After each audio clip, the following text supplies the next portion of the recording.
Soroti gagasan tiga baca pres, Rey, alih-alih jelas, isu pembaharuan Anies terlibat makin buram. Jakarta, hiruk-pikuk menuju Pilpres 2024 sudah memunculkan tiga figur yang digadang-gadang jadi bakal calon presiden atau baca pres. Ketiga figur itu adalah ex-Gubernur DKI Anies Baswedan, Menteri Pertahanan Prabowo Subianto, dan Gubernur Jawa Tengah Ganjar Pranowo. Pengamat politik Rey Rangkuti menyoroti tiga baca pres dalam melakukan sosialisasi usai dideklarasikan partai politik pendukungnya. Dia punya beberapa catatan yang terutama belum ada isu yang menonjol disuarakan oleh ketiga baca pres. Anies masih berputar pada soal isu pembaharuan. Tapi notasinya makin moderat. Alih-alih makin jelas dan jadi pembeda, isu pembaharuan Anies makin terlihat buram, kata Rey, dalam keterangannya, yang dikutip pada Senin, 3 Juli 2023. Rey menganalisa hal itu mungkin karena isu pembaharuan yang digaungkan Anies mulai dimoderasi. Begitu juga untuk dua baca pres lainnya yaitu Ganjar Pranowo dan Prabowo Subianto yang belum memberikan sentuhan isu baru. Tentu saja, masalah kita pasca 2024 bukan hanya soal melanjutkan atau tidak, tetapi juga soal adanya capaian-capaian baru. Dan ide akan melakukan capaian baru ini sama sekali belum tersampaikan, jelas Rey. Bagi dia, tiga baca pres masih menonjol dalam pemupukan citra.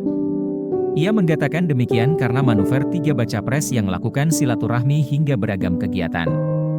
Dia mengkritisi cara tiga baca pres itu sengaja menemui pemuka agama, adat, tokoh masyarakat, milenial dan sebagainya. Karena memang sekedar memupuk citra, maka tidak terdengar pembicaraan isu yang akan jadi acuan untuk menempatkan mereka dalam satu klaster isu tertentu, tutur Rey. Dia pun menganalisa pola komunikasi tiga baca pres. Untuk Ganjar, dia menilai politikus PDI Perjuangan itu mengoptimalkan pertemuan-pertemuan massa dari berbagai kalangan. Khususnya dari kalangan masyarakat bawah, milenial dan pemuda.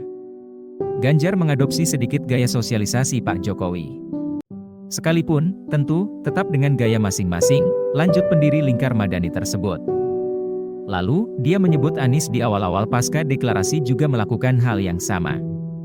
Cara itu dengan bertemu basis massa yang khususnya dekat dengan Nasdem. Dan pada basis yang terbaca memang bakal jadi lahan dulang suara Anies. Sesekali, Anies melempar isu kritik atas pola pembangunan ala Pak Jokowi di tengah-tengahnya, ujar Rey. Gaya Anies juga disorotnya dalam forum formal seperti acara partai, atau dalam beberapa wawancara.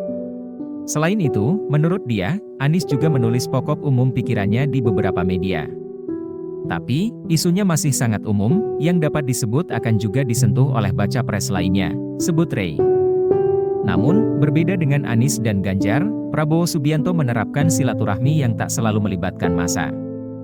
Bahkan, kata dia, gaya Prabowo jarang melibatkan massa. Nampaknya, sosialisasi Pak Prabowo banyak didasarkan pada kerja-kerja anggota partai. Hanya sekali dua kali Pak Prabowo bertandang dengan massa yang terfokus, tuturnya. Belum sampai turun ke berbagai aktivitas, pertemuan, atau mengelilingi sentra aktivitas warga.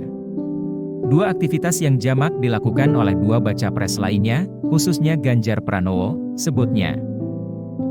Dia menyoroti aktivitas baca pres yang berujung, dirujak, terutama oleh netizen. Dua baca pres yang alami, dirujak, adalah Ganjar dan Anies.